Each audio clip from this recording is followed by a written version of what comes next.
Good morning, Guardians. Briar Rabbit here. I hope you all had a fantastic weekend. We got a lot to talk about today. I'm going to start right off the bat with our first story about rumors of submachine guns coming to Rise of Iron.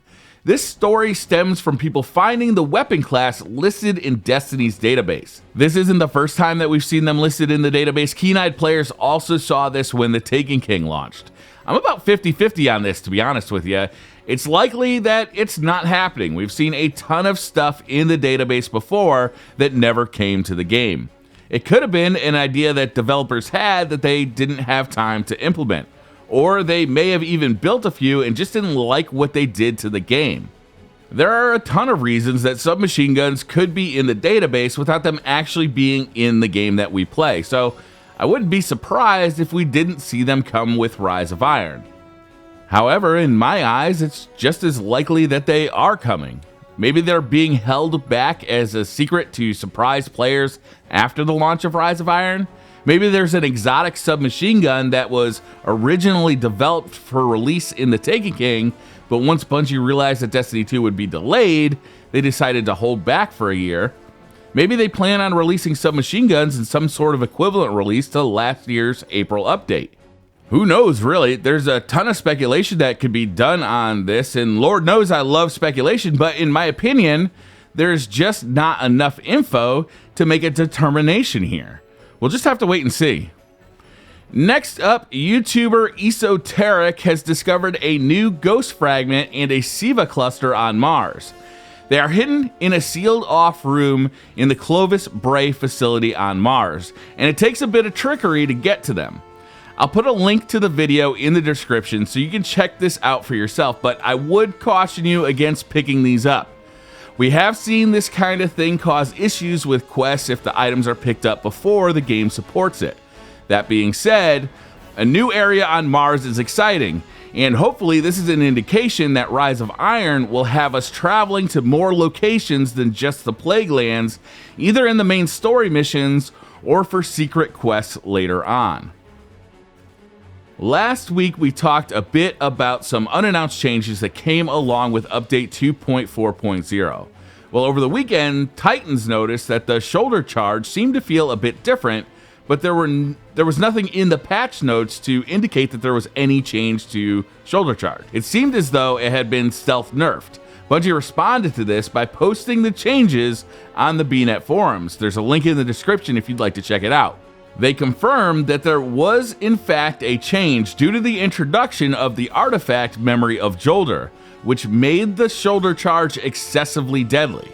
The specific changes are time to charge shoulder charge has been slightly increased by 1 second, so the activation of the shoulder charge has been delayed by a second.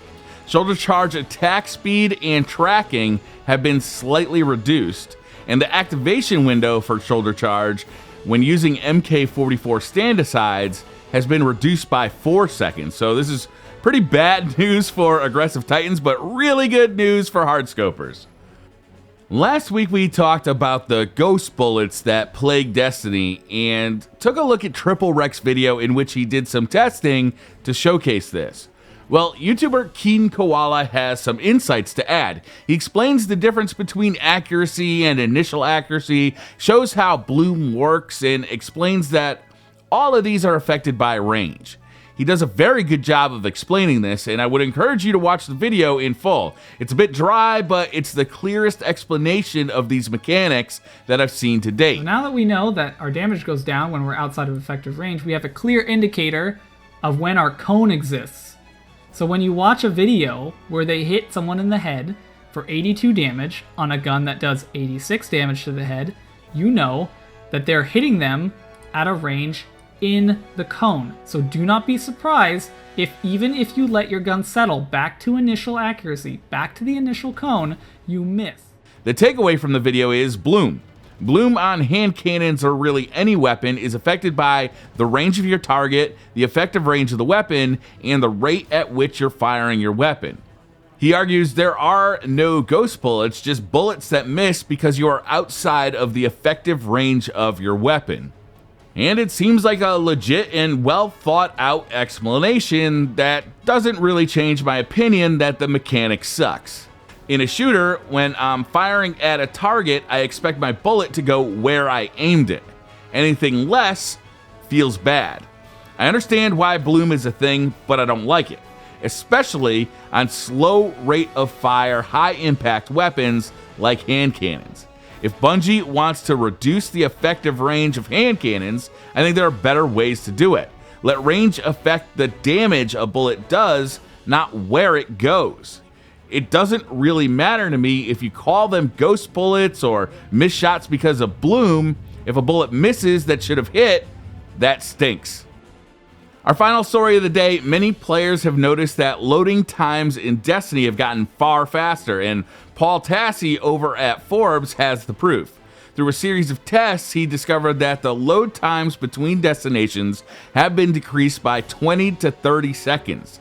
Could this be linked to the fact that Xbox 360 and PS3 are no longer supported? Maybe. Check out the link in the description for full tests and the insights from Paul Tassi. That's going to do it for this video, guys. Thank you very much for watching. If you'd like to see a story covered on the next episode of Good Morning Guardians, let me know by sending me a tweet. Put the hashtag Good Morning Guardians right in that tweet. Shoot me a message right in the comments of this video. However you want to do it, let me know what you guys would like to see covered. I'd really like to hear from you. Thank you guys very much for watching. Hit that like button if you liked the video. Hit subscribe if you're new to the channel, and I'll see you guys tomorrow.